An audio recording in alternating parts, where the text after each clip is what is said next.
ప్రతిపక్ష నాయకుడు ఆ ప్రతిపక్ష పార్టీకి ఎంతమంది అన్నా ఎమ్మెల్యేలు ఉండని ఆ ప్రతిపక్షానికి ఒక ప్రతిపక్షం అన్నది యాక్సెప్ట్ చేస్తే ఆ ప్రతిపక్షానికి ఒక నాయకుడు వస్తాడు. ఆ నాయకుడికి యాక్సెప్ట్ చేస్తే ప్రతిపక్షం అన్న పార్టీ కింద యాక్సెప్ట్ చేస్తే ఆ ప్రతిపక్ష పార్టీ నాయకుడిని కూడా యాక్సెప్ట్ చేయాలి. నాయకుడిగా ప్రతిపక్ష పార్టీ నాయకుడిగా యాక్సెప్ట్ చేస్తే సభా సమయంలో సభా అధ్యక్షుడు చంద్రబాబు నాయుడు గారికి ఏ రకమైన టైం ఇస్తారో అదే టైము ప్రతిపక్ష నాయకుడు కూడా ఇవ్వాల్సి వస్తుంది. కాబట్టి అది ఇవ్వకూడదు అని చెప్పి వీళ్ళు సభ నడుపుతాం. అలా ఎప్పుడు అనలేదే. నీకు ప్రతిపక్ష నేత అంటే ప్రతిపక్ష హోదా ప్రజలు ఇవ్వలేదు, నీకు ప్రజలే 11 ఇచ్చి మూలన కూర్చోపెట్టేశారు. మళ్ళీ ఆ దరిద్రాన్ని తీసుకొచ్చి చంద్రబాబు నాయుడు గారు నెత్తి మీద ఎందుకు పెట్టుకుంటారు? నీకు ప్రతిపక్ష హోదా నీకు రాలేదు, ప్రజలు ఇవ్వలేదు. గతంలో నువ్వు మాట్లాడిన మాటలే అసెంబ్లీలో చంద్రబాబు నాయుడు గారిని ఉద్దేశించి మాట్లాడలేదా? చంద్రబాబు నాయుడు గారు కూడా కాదు, ఏకవచనంతో సంబోధిస్తూ ఒక 4-5 నీ పార్టీలోంచి నేను లాగేసుకున్నానంటే ప్రతిపక్ష హోదా కూడా ఉండదు నువ్వే కదా మాట్లాడు. ఒకప్పుడు చంద్రబాబు నాయుడు గారికి నువ్వు ప్రతిపక్ష హోదా లేకుండా చేయాలని ప్రయత్నించావు. ఇవాళ మనకు ఆ పరిస్థితి ఎదురైంది, మనకే ప్రతిపక్ష హోదా లేకుండా పోయింది. ఇక్కడికి వచ్చి ఏడుపు.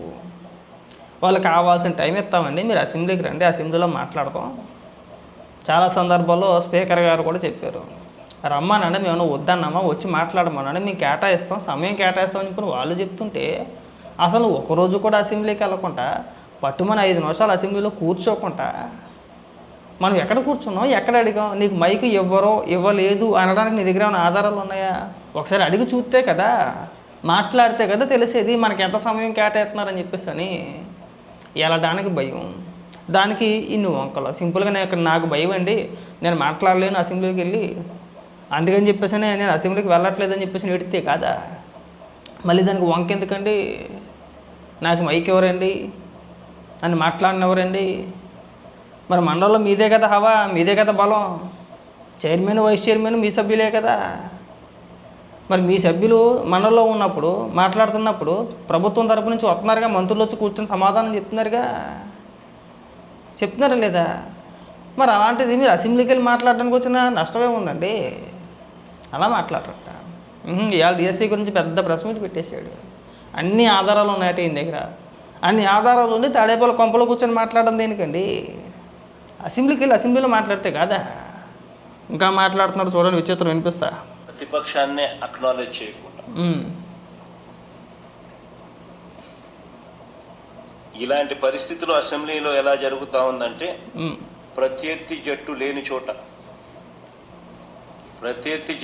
చోట బౌలింగ్ ఫీల్డింగ్ కూడా ఎందుకు లేరు? ఉన్నారు 11 మంది, కానీ వెళ్ళడానికి భయపడి వెళ్ళట్లేదు. నీతో కలిపి 11 మంది ఉన్నారుగా మీ పార్టీ శాసనసభ్యులు. నువ్వంటే వెళ్ళట్లేదు, మీ సభ్యులు పంపించడానికి ఏమైంది? వాళ్ళకే మాయరోగం. కనీసం వాళ్ళనే వెళ్ళి ఆ నియోజకవర్గ సమస్యలో, లేదంటే మీరు ప్రస్తావిస్తున్నట్టు డిఎస్సీ పైన ఇంకో దానిపైన మాట్లాడవచ్చు కదా. నువ్వు వెళ్ళమనేసి కనీసం వాళ్ళనే పంపించేది ఉండే. వాళ్ళని పంపించడం మనోడు వెళ్ళడం, ఇదొక విచిత్రం. ఇక్కడ బ్యాటింగ్ బౌలింగ్ గురించి మళ్ళీ మాట్లాడతాడు, ఇంకా చాలా మాటలు మాట్లాడలే. లేకుండా తండ్రి కొడుకులు ఇద్దరు మాత్రమే బ్యాటింగ్ చేస్తాను. బ్యాటింగ్ చేసి వీళ్ళంతకీలే బ్రహ్మాండంగా బ్యాటింగ్ చేసినామని వీళ్ళంతకీలే కితాబిచ్చుకుంటాం. నిజంగా ఆశ్చర్యం కలిగించే విషయం ఏంటంటే, అసెంబ్లీలో ఈ మాదిరిగా బ్యాటింగ్ చేస్తారు, కానీ పక్కన మండలిలో 4 రోజుల నుంచి స్తంభింప చేస్తా ఉంటాను. నీకు అసలు కొంచెం కూడా సిగ్గు సేరం ఉంటే నీ నోటంటే మండలి అని పేరు కూడా ఎత్తకూడదు కూడా. గతంలో 3 రాజధానుల బిల్లు ఆమోదం తెలపలేదని, అంటే 3 రాజధానుల బిల్లుకి శాసన మండలిలో ఆమోదం తెలపలేదని చెప్పేసి అని అసెంబ్లీలో తీర్మానం చేశాడు. నేను శాసన మండలిని రద్దు చేస్తున్నాను, ప్రభుత్వానికి అదనపు భారం, ఖర్చు ఎక్కువైపోతుంది, దీనివల్ల మనకి ఎలాంటి ఉపయోగం లేదు. ఒక 2-3 రాష్ట్రాలు మినహాయించి దేశంలో ఏ రాష్ట్రంలోనూ కూడా శాసన మండలి లేదు, అంటే పెద్దల సభ లేదు. మనకెందుకు వచ్చింది, మనకి కూడా వద్దు. ఇదే అసెంబ్లీలో అంటే ఇదే శాసనసభలో డాక్టర్లు ఉన్నారు, ప్రొఫెసర్లు ఉన్నారు, ఇంజనీర్లు ఉన్నారు, చదువుకున్న మేధావులందరూ ఇక్కడే ఉన్నారు. ఇది మనల్ని ప్రజలు నేరుగా ఎన్నుకున్న సభ, మనకి ఇదే ప్రధానం. శాసన మండలి మనకు అవసరం లేదు అన్న మాట్లాడిన పోటీగాడి నువ్వే కదా. ఆ రోజు శాసన మండలిని రద్దు చేస్తానని చెప్పేసి తీర్మానం చేసావు కదా. అసలు శాసన మండలికి చట్టబద్ధతే లేదని మాట్లాడి నువ్వు ఇవాళ డిఎస్సి పైన చర్చ శాసన మండలిలో ఎలా పెట్టమని అడుగుతున్నావు? దానికి సమాధానం చెప్పు. అంటే జనాలు పిచ్చోళ్ళు అనుకుంటున్నావా, లేదంటే నీకున్న పిచ్చి మాకంటే ఎత్తున్నావా? ఒక పక్క అసెంబ్లీకి వెళ్ళవు, ఏంట్రా అంటే నాకు ప్రతిపక్ష హోదా కావాలంటావు.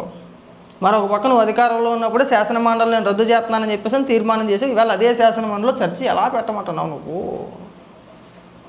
అసలు నీ దగ్గర ఉన్న ఆధారాలు ఏంటి? ప్రెస్ మీట్ పెట్టావుగా, డిఎస్సి గురించి అంత పెద్ద ప్రెస్ మీట్ పెట్టావు కదా, మరి అన్ని ఆధారాలు పెట్టుకుని ప్రతిపక్ష హోదా ఉందండి. ఇప్పుడు మీ దగ్గర ఆధారాలు ఉంటే ప్రభుత్వాన్ని ఇరకాటాన్ని పెట్టాలనుకుంటే కనుక మన అన్ని ఆధారాలు పెట్టుకుని ప్రతిపక్ష హోదా కోసం పోరాటం చేస్తామా?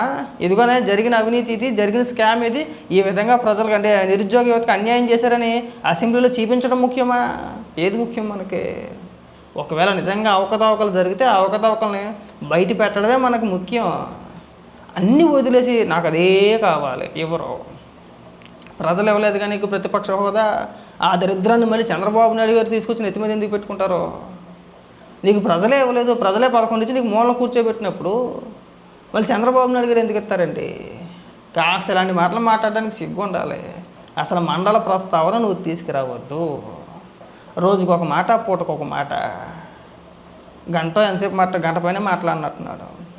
చెప్పిందే చెప్పుకుంటా, పాడిందే పాడుకుంటా, మధ్యలో వీడియోలు ఏవో వేసే ప్రయత్నాలు చేసాడు, అక్కడ దొరికేసాడు. ఆ జీవోలు ఏవో చదివే ప్రయత్నాలు చేసాడు, అక్కడ దొరికేసాడు.